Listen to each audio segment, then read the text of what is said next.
Secara cuma-cuma ya untuk kebutuhan ibu hamil dan juga balitanya. Ya, Oh begitu, ya ya ya ya ya.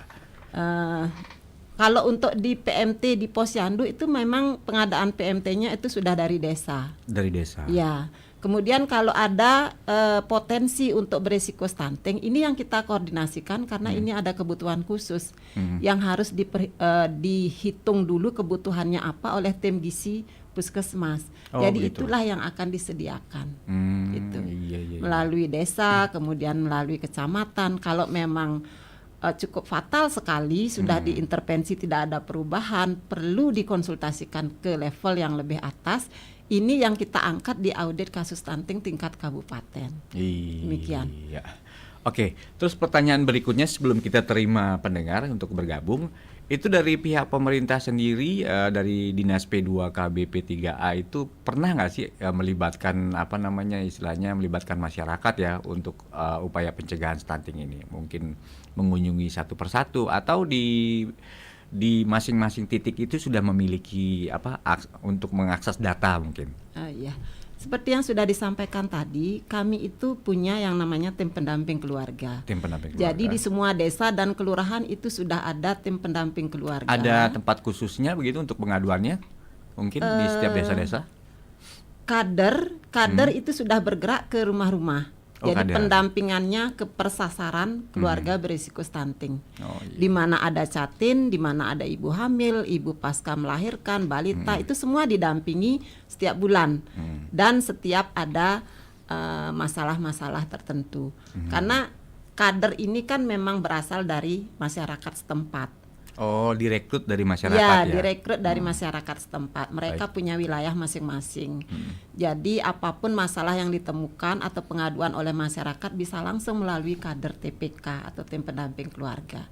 Nah, fungsi dari tim TPK ini juga memfasilitasi sasaran untuk memperoleh pelayanan atau memfasilitasi rujukan. Kemana mereka harus dikonsultasikan, kemana mereka harus diinformasikan mendapatkan pelayanan. Itu. Iya, iya. Jadi setiap saat mereka ada di sana. Kemudian untuk data, memang tim TPK ini sudah melakukan inventarisasi data. Berapa sasaran yang ada di wilayah mereka, itu yang akan menjadi fokus sasaran pendampingan. Jadi sudah ada reportnya ya per titik Ya. ini berapa datanya orang yang memiliki potensi. Waduh, Iya. luar biasa. Oke, selanjutnya saya ke Bapak Nyoman Suyase. Mungkin dari Dinas P2KB P3A, apakah ada kerjasama mungkin ya? Mungkin bekerja sama dengan pihak sektor swasta begitu untuk strategi pencegahan ini. Baik, apa namanya, kerjasama yang bisa kita lakukan dengan apa namanya? Oh, kita bekerja sama dalam percepatan penurunan stunting ini dengan CSR ya. CSR seperti misalnya kalau kita sudah melakukan tahun 2023 kita melakukan audit stunting. Nah, dari audit stunting ini kita mengetahui hal-hal apa yang dibutuhkan oleh balita stunting tersebut. Kita bekerja sama dengan CSR yang ada di Kabupaten Buleleng untuk memberikan tambahan asupan gizi kepada balita stunting tersebut. Oke, selain CSR ini mungkin ada organisasi-organisasi mungkin yang ingin yang menjadi relawan, mungkin ingin ikut berpartisipasi, mungkin ada ya? Ada kita yang namanya program BAAS. Program Ya, BAAS, apa itu? Bapak atau Bunda Anak Asuh Stunting. Nah, jadi gimana tuh? Kalau misalnya dari sumber pemerintah kita tidak bisa mencukupi untuk memberikan bantuan pendamping ASI atau makanan tambahan, di sini ada program BAAS. Jadi kita sudah menginventaris siapa-siapa yang mau menjadi donatur untuk memberikan makanan tambahan tersebut. Dan beberapa sudah jalan, itu diantaranya dari Kopi Banyuwati sudah, ya. Kemudian kami selama perjalanan melakukan audit itu dari organisasi Ikatan Bidan Indonesia juga, kemudian dari dokter SPOG, Dokter Rai juga sudah memberikan bantuan susu untuk ibu hamil, dan dari perorangan juga ada. dari staf BKKBN Provinsi Bali juga ikut berpartisipasi ikut juga. berpartisipasi untuk memberikan itu. Baik. Jadi ini donasi yang diberikan itu minimal 6 bulan. 6 bulan ya. Ya, minimal 6 bulan sambil memantau perkembangan apakah terjadi perbaikan kondisi atau tidak. Demikian. Baik, mungkin ada strategi khusus kali ya. Sebelum kita melangkah ke pertanyaan berikutnya, strategi khusus poin-poinnya aja mungkin dari Pak Nyoman. Strategi karena kita ditugaskan untuk pencegahan dari hulu. Memang strategi kita yang pertama ini di tahun 2024. Kalau di tahun 2022 dan 2023 sesuai dengan hasil survei yang dilakukan oleh Forum Rektor Provinsi Bali, itu ditemukan adanya pengetahuan masyarakat terkait dengan stunting ini baru 30%. Baru 30%. Sehingga di tahun 2023 kita melakukan strategi komunikasi, informasi dan edukasi kepada masyarakat ini secara masif. Jadi mungkin bekerja sama dengan pegiat media sosial, kemudian sosialisasi dilakukan dengan dikolaborasi dengan budaya yang ada di Bali seperti misalnya pergelaran Bondres, kemudian sosialisasi juga dilakukan oleh forum genre yang kita miliki di kampus-kampus, di sekolah-sekolah dan sebagainya. Nah, untuk strategi tahun 2024 ini tentu sesuai dengan tugas yang kita dan kewenangan yang kita miliki dengan meningkatkan cakupan dan kualitas intervensi spesifik yang tadi disampaikan oleh Bu Manda tadi. Kemudian dengan mengoptimalkan, Pak. Jadi kita diberikan dukungan pendanaan yang diberikan oleh pemerintah pusat melalui dana alokasi khusus BOKB. Jadi di tahun 2024 ini kita mendapatkan alokasi untuk pencegahan percepatan penurunan stunting ini sebesar 4,4 miliar. Nah, pemanfaatan inilah yang akan kita optimalkan di tahun 2024. Jadi pemanfaatan dana DAK BOKB yang diberikan oleh pemerintah pusat ini melalui dana DAK BOKB ini itu kita optimalkan dengan memberikan operasional kepada tim pendamping keluarga yang ada di desa kelurahan setiap bulannya selama 10 kali dalam setahun. Kemudian kita juga memberikan operasional pencatatan apa-apa yang sudah dilakukan dan dilaksanakan oleh kader-kader yang ada di desa ini. Kita berikan operasional pencatatan selain operasional dalam melaksanakan kegiatan ini. Oh iya. Kemudian strategi yang berikutnya adalah meningkatkan kehadiran balita di dalam penyelenggaraan posyandu melalui pengoptimalan kinerja penyuluh keluarga berencana yang ada di desa dan kelurahan se-Kabupaten Buleleng. Memberikan edukasi kepada masyarakat setempat ya. Jadi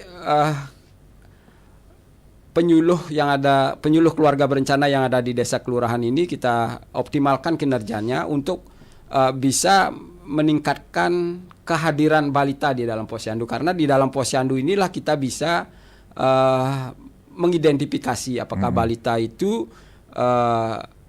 berpotensi stunting atau tidak.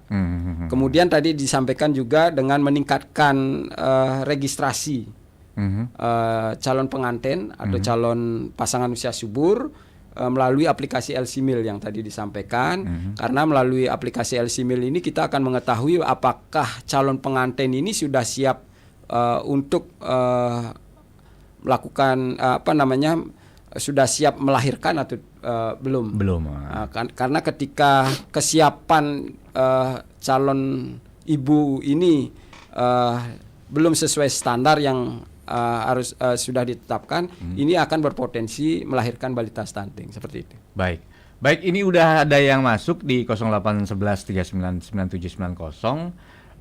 Yang terhormat narasumber, saya bertanya, bagaimana keadaan stunting di Buleleng? Saya dengar tahun 2024 ini Buleleng harus nihil stunting. Mungkinkah hal itu akan berhasil?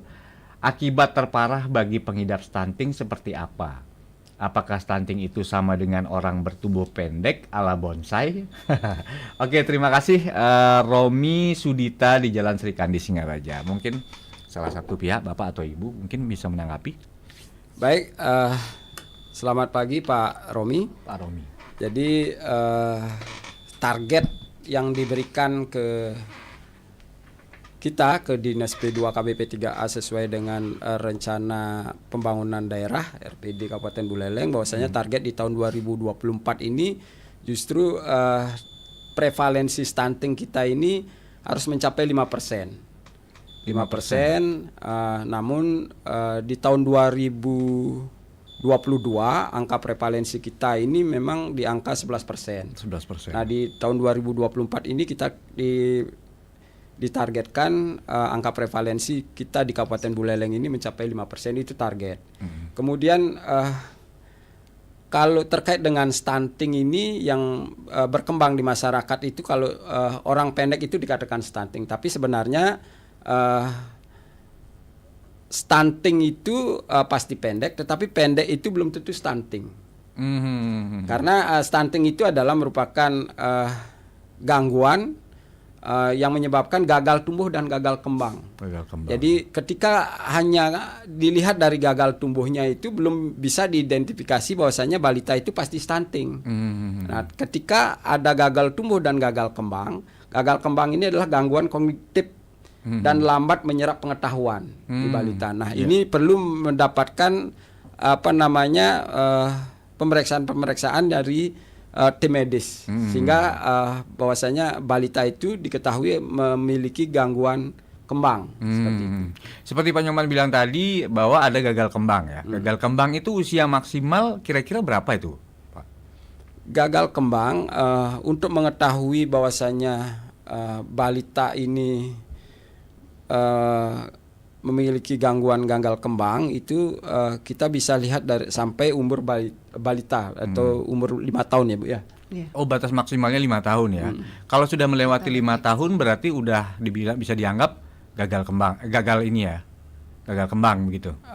Begini Pak, jadi karena stunting ini bukan merupakan sebuah penyakit tetapi merupakan gangguan sehingga stunting ini tidak bisa diobati. Tapi hanya bisa dicegah dan intervensi. Nah, intervensi ini bisa dilakukan sampai umur 5 tahun. Baik, kalau begitu kita langsung penerima penelpon ya. Tadi WhatsApp sudah masuk dan sekarang kita terima penelpon. Halo, selamat pagi. Hai Bali Kengken. Selamat pagi. Selamat pagi. Iya, RRI Singaraja Pro 1. Iya. Selamat pagi sama Bapak narasumber. Iya. Pak Siren di sini. Pak Suyasi. Pak Suyasi. Ya.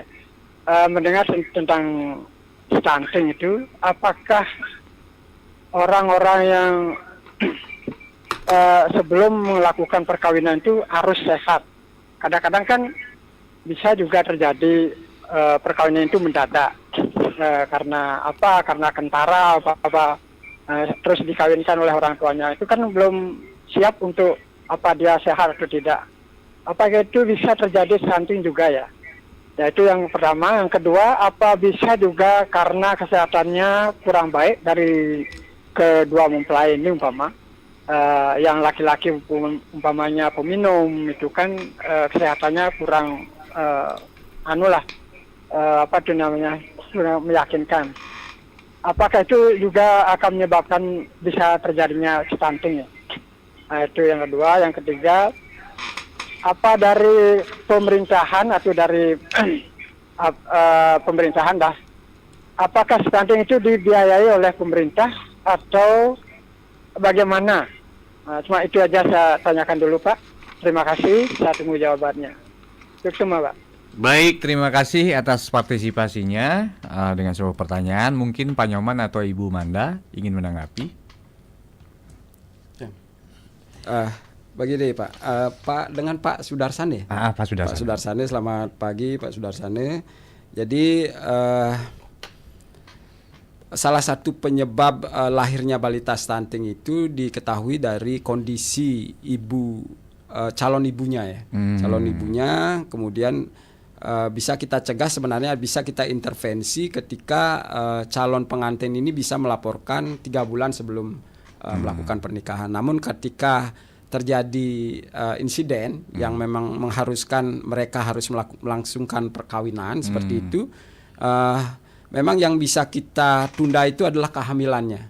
kehamilannya. Jadi kita tidak mungkin akan mencegah calon pengantin ini melaksanakan perkawinan, tetapi yang bisa kita tunda, yang bisa ditunda itu adalah ketika kondisi daripada calon ibunya ini belum memungkinkan atau belum memenuhi syarat untuk melahirkan seorang bayi. Yang bisa kita cegah ini dengan menunda kelahiran. Menunda kelahiran atau mungkin dengan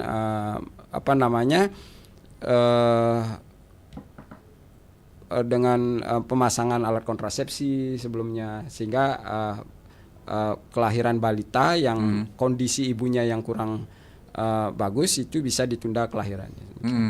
Baik, kalau untuk ini seperti Pak Sudarsana tadi kan sempat bilang katanya kalau seandainya terjadi kecelakaan itu mau nggak mau kan ya otomatis dong ya dari pihak orang tua harus menikahkan anaknya seperti itu. Itu gimana cara ininya? Cara silakan Ibu. Om Swastiastu, Pak Sudarsana. Saya akan coba memberikan jawaban terkait pertanyaan tadi. Seandainya ada insiden mereka mendadak harus dinikahkan karena sudah dalam keadaan hamil kan? Iya, betul. Nah, memang kalau sudah dalam keadaan hamil berarti pada posisi pelayanan kesehatan pada ibu hamil ini yang kita mantapkan. Jadi salah satunya minimal pemeriksaan 6 kali selama kehamilan, minimal minum tablet tambah darah 90 tablet selama kehamilan dan lain sebagainya. Nanti pasangan ini akan diedukasi pada setiap saat kontak dengan tenaga kesehatan. Jadi edukasi yang diberikan itu sesuai dengan kondisi mereka pada saat datang ke tempat pelayanan kesehatan. Baik. Oleh karena itu diharapkan sekali pada semua ibu hamil untuk selalu memeriksakan kehamilannya sesuai dengan apa yang diedukasi oleh tenaga kesehatan itu supaya diikuti. Jadi pada saat pemeriksaan itulah mereka akan mendapatkan informasi-informasi terkait dengan kesehatan ibu hamil sehingga potensi untuk terjadinya kelahiran balita stunting itu bisa kita cegah. Bisa kita Gitu, cegah. ya. Berarti seperti Pak Nyoman bilang tadi katanya kita hanya bisa mencegah dan Ya, benar. tidak bisa menyembuhkan begitu ya. Benar. Benar. Dan tidak hanya pada ibu hamilnya saja, pada bapaknya juga, suaminya juga, itu tentu akan mendapatkan edukasi. Misalnya kalau dianya perokok, itu diharapkan kalau bisa itu tidak merokok di depan ibu hamilnya, di lingkungan ibu hamil itu diharapkan tidak merokok, karena itu juga akan mempengaruhi kesehatan ibu hamil. Baik. Itu. Oke. Nah, kemudian untuk kesehatan yang kurang baik tadi, benar sekali itu akan mempengaruhi atau berpotensi untuk menambah terjadinya kasus stunting.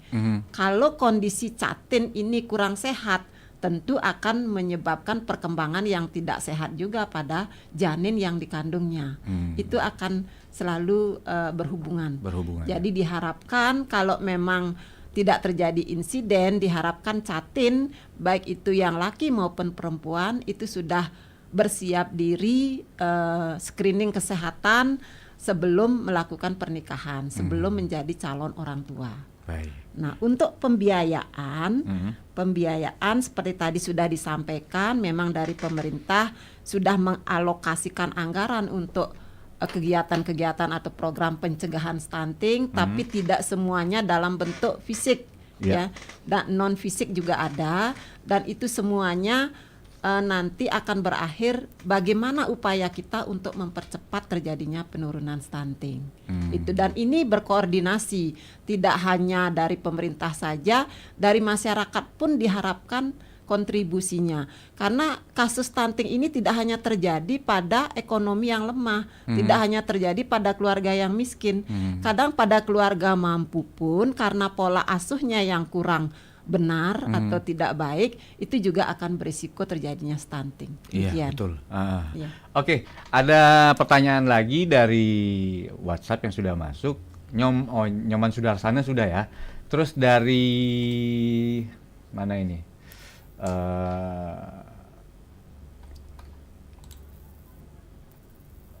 Bukan Pak Putu Sudarsana ya. Oke. Ini sudah masuk. Mau bacakan bilang Banyuning, oke. Tukar guling gedung kesenian. Oh bukan ini. Nah ini, selamat pagi Bapak Ibu narasumber. Upaya-upaya pemerintah dalam hal mencegah stunting di Buleleng seperti di Bakti Srage melalui posyandu setiap dusun dengan pemberian PMT dan pemeriksaan balita sudah berjalan dengan baik secara rutin, sudah dilaksanakan setiap bulan. Pertanyaannya, bagaimana untuk balita di Bakti Srage? Apakah ada ditemukan stunting dan kenapa di beberapa desa masih banyak adanya balita stunting? Apa penyebabnya? Mohon penjelasan. Mungkin ini terkait dengan data kali ya, data di setiap desa. Mungkin bisa diberikan sedikit clue-nya mungkin yang di beberapa desa, di beberapa titik yang mungkin memiliki potensi balita-balita. Baik, dengan Pak siapa tadi? Ini Pak Sudarsani lagi sih. Pak Sudarsani ya, di Bakti Srage ya. Selamat pagi, Om Swastiastu, Pak Sudarsani di Bakti Srage. Jadi terkait dengan data balita stunting yang ada di desa, masing-masing desa kelurahan, memang dari Dinas Kesehatan melakukan pencatatan melalui kehadiran posyandu, kehadiran balita di posyandu. Dinas Kesehatan melakukan pencatatan. Nah, hasil pencatatan ini dituangkan ke dalam aplikasi EPPGM. Jadi dari hasil pencatatan ini diketahui bahwasanya by name by address balita stunting itu di seluruh Kabupaten Buleleng. Oh gitu. Jadi untuk di Desa Bakti Srage sesuai dengan data terakhir, untuk data terakhir kami belum belum sempat untuk melihat apakah di Bakti Srage itu ada ditemukan balita stunting atau tidak. Tetapi di tahun 2023 memang di Bakti Srage itu belum ditemukan, balita yang teridentifikasi stunting seperti itu. Baik, ada satu pertanyaan lagi dari Bapak Narta Ari. Adakah penelitian tentang stunting dalam kurun waktu 30 atau sampai dengan 40 tahun? Mana lebih banyak stuntingnya dan penyebabnya? Mungkin sudah disampaikan tadi ya penyebabnya apa. Karena sepertinya orang masa lalu itu sedikit stuntingnya. Apa karena jenis makanan yang alami, sedangkan yang sekarang serba instan, ada zat-zat kimia. Jika ibu hamil atau balita dikasih asupan makan apa, terus makan apa gratis, apa dikasih sebulan. Gimana status tenaga-tenaga pendamping di kecamatan desa? Status tenaganya dibiayai, apakah dibiayai pusatkah? Atau gaji relawan itu bagaimana? Begitu mungkin. Itu pertanyaannya. Dari Pak Narta Ari. Mungkin agak sedikit ini ya, kalimatnya disingkat-singkat soalnya. Gimana? Mungkin ada tanggapan yang singkat mungkin.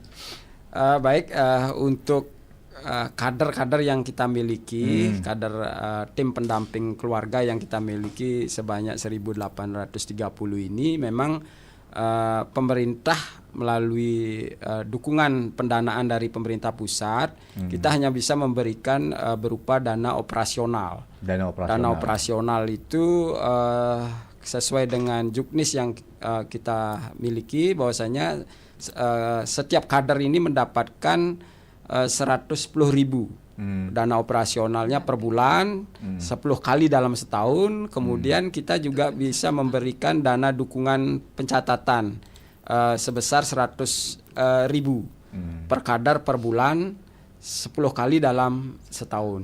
10 kali dalam setahun ya. Baik.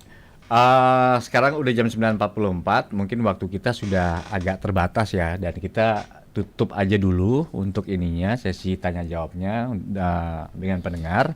Dan yang terakhir ini Pak Nyoman dan Ibu Manda, mungkin harapan-harapan dari Dinas P2KB P3A ini seperti apa untuk ke masyarakat terhadap pencegahan stunting? Baik, harapan kami dalam mempercepat penurunan stunting tentu dengan melakukan pencegahan. Pencegahan salah satunya yang tadi disampaikan oleh Bu Manda, bahwasanya salah satu penyebab stunting ini adalah kesalahan pola asuh. Jadi pola tidak jarang ditemukan balita stunting itu berasal dari keluarga mampu. Kalau memang mungkin persepsi di masyarakat ini stunting ini linear dengan kemiskinan, tetapi tidak jarang kami temukan balita-balita yang teridentifikasi stunting ini berasal dari keluarga yang mampu. Jadi keluarga yang mampu ini kenapa memiliki balita stunting? Tentu penyebabnya adalah kesalahan pola asuh. Kesalahan pola asuh yang kita dapatkan mungkin memberikan pengasuhannya kepada pengasuh bayinya, walaupun orang tuanya sudah membelikan atau menyediakan asupan makanan pendamping ASI seperti misalnya susu dan lain sebagainya, tetapi tidak diberikan oleh pengasuh balita tersebut sehingga bisa menyebabkan potensi balita itu menjadi stunting. Mungkin ada tambahan Bu? Ya. Terima kasih. Kami berharap dari masyarakat untuk ikut berpartisipasi dalam upaya percepatan penurunan stunting, yaitu melalui pemantauan tumbuh kembang balita yang dimiliki. Apakah silahkan datang ke posyandu terdekat, atau kalau tidak sempat ke posyandu, ke tenaga kesehatan terdekat, sehingga bisa diketahui apakah tumbuh kembang balitanya itu sudah sesuai dengan umur atau tidak. Itu yang kami harapkan, partisipasi dari masyarakat. Kemudian seperti yang dikatakan tadi, bahwa kita ini semua tidak hanya pemerintah, kita semua adalah orang-orang penting. Jadi orang-orang yang bisa berkontribusi untuk melakukan pencegahan stunting. Oh gitu. Terima kasih. Oh ya, ada salah satu pertanyaan sempat tadi saya baca itu, mungkin apakah ada itu yang namanya kampanye untuk stunting ini, pencegahan stunting ini, mungkin ke desa-desa atau apa? Ini kampanyenya mungkin selebaran flyer atau poster seperti itu. Mungkin mendatangi ke perkaka di setiap desa begitu. Terkait dengan kampanye terkait dengan stunting ini, memang tadi kami sampaikan bahwasanya hasil survei Forum Rektor di tahun 2022 itu ditemukan hanya 30% pengetahuan stunting ini yang dimiliki oleh masyarakat. Sehingga inilah di tahun 2023 memang kita masifkan terkait dengan komunikasi, informasi dan edukasi kepada masyarakat, dan tentu melalui program-program yang ada di Dinas P2 KBP 3A Kabupaten Buleleng dengan dukungan pendanaan dari pusat melalui dana DAK BOKB, kita melakukan sosialisasi dengan pendekatan budaya melalui penyelenggaraan Bondres, kemudian bekerjasama dengan pegiat media sosial, sosialisasi kita lakukan di media sosial, kemudian melalui forum genre yang kita miliki melakukan sosialisasi ke sekolah dan ke kampus-kampus demikian. Kemudian kita juga mencetak beberapa selebaran yang terkait dengan bagaimana mencegah terjadinya atau lahirnya balita stunting seperti itu. Oh gitu. Oke, terkait dengan gizi ya. Sekarang kita balik lagi ke gizi buruk mungkin. Gizi buruk, asupan nutrisi yang nggak memadai itu mungkin seperti apa ya Pak ya? Atau Ibu mungkin? Ini sampai terjadinya gizi buruk ini akan melalui proses tahapan yang lama. Tidak begitu saja balita itu jatuh pada kondisi gizi buruk. Pasti diawali dengan penurunan berat badan dari bulan lalu ke bulan sekarang. Penurunan berat badan dari ibunya? Dari balita. Oh, dari balita. Oh ya. Ini kita bicara balitanya ya, karena balita sudah dalam keadaan kondisi gizi buruk. Ya. Nah, ini karena kelalaian keluarga tidak melakukan pemantauan tumbuh kembang, jadi begitu anaknya tetap dilihat lincah, bisa bermain, itu dianggap tidak terjadi sesuatu. Padahal kalau kita pantau melalui tumbuh kembang, yaitu KMS ya, grafik-grafik yang bisa menunjukkan tumbuh kembang balitanya, itu mungkin di sana sudah terjadi penurunan. Nah, karena kelalaian yang lama, kemudian penurunan berat badannya ini sudah terjadi berulang, dan itu tidak disadari oleh keluarganya, sehingga sampai pada tahap kondisi gizi buruk. Itu memang untuk kondisi ini tidak semuanya dipengaruhi oleh asupan nutrisi, juga dipengaruhi oleh kondisi-kondisi yang lain. Misalnya ada kelainan kongenital, misalnya ada kelainan jantung sehingga tidak bisa mengkonsumsi, atau makanan-makanan yang sudah dikonsumsi itu tidak bisa diabsorpsi dengan bagus oleh badannya, atau terjadi infeksi-infeksi yang lain. Misalnya pada bayi balita yang dari pasangan ODA misalnya kan. Nah, itu bisa juga mempengaruhi. Nah, oleh karena itu yang kita harapkan adalah semua balita itu bisa dilakukan pemantauan tumbuh kembang, apakah di tenaga kesehatan, apakah di posyandu, sehingga pada saat terjadi kondisi yang berpotensi untuk gizi buruk ataupun stunting, itu bisa dilakukan edukasi lebih awal. Itu saja. Yang bisa dikatakan nutrisi yang tidak memadai ataupun gizi buruk itu seperti apa? Apakah mungkin ada pengaruh ya dengan makanan-makanan yang sekarang, Ibu ya? Kalau makanan yang sekarang, zaman sekarang ini kan memang kalau banyak misalnya mengandung ini ya. konsumsinya hanya snack-snack saja, tidak sesuai dengan kebutuhan dari balitanya tersebut, ya sangat berpengaruh. Oleh karena itu, bagaimana penyediaan, pengolahan untuk makanan balita ini, kalau memang keluarganya belum paham, itu bisa kita konsultasikan ke tenaga kesehatan. Apa sih yang harus diberikan pada umur sekian? Kalau 0-6 bulan kan ASI saja ya, ASI eksklusif.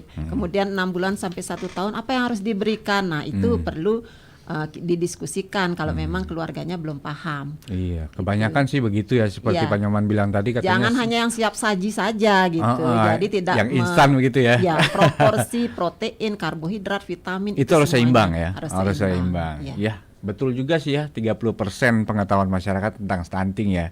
Makanya tadi saya terima juga di sini via WhatsApp, saya tidak baca apakah sama dengan idiot begitu kan. Makanya harus perlu adanya edukasi kali ya, agar pemerataan itu bisa biar masyarakat juga tahu, terbuka pengetahuannya tentang stunting. Baik, terima kasih banyak atas kehadirannya Pak Nyoman dan juga Ibu Manda yang sudah hadir di Pro 1 dan sudah berbagi sharing tentang pencegahan ataupun cara pencegahan terhadap stunting ya. Jadi stunting ini bukanlah sejenis penyakit ya, dan tidak bisa disembuhkan dan hanya bisa dicegah begitu ya. Dan di sini dari pihak Dinas P2KB P3A itu sudah sangat membantu, dan sekali lagi mungkin bisa dipaparkan mengenai aplikasi apa tadi LC-Mil itu. Oke. Ada masih ada waktu sih Bapak Ibu, sekitar 7 menit mungkin bisa dipaparkan tentang aplikasi ini. Ya. Untuk aplikasi LC-Mil, elektronik siap nikah dan hamil, untuk para remaja atau calon pengantin, untuk mengakses aplikasi tersebut sehingga mengetahui standarisasi untuk menjadi calon orang tua yang sehat itu bagaimana.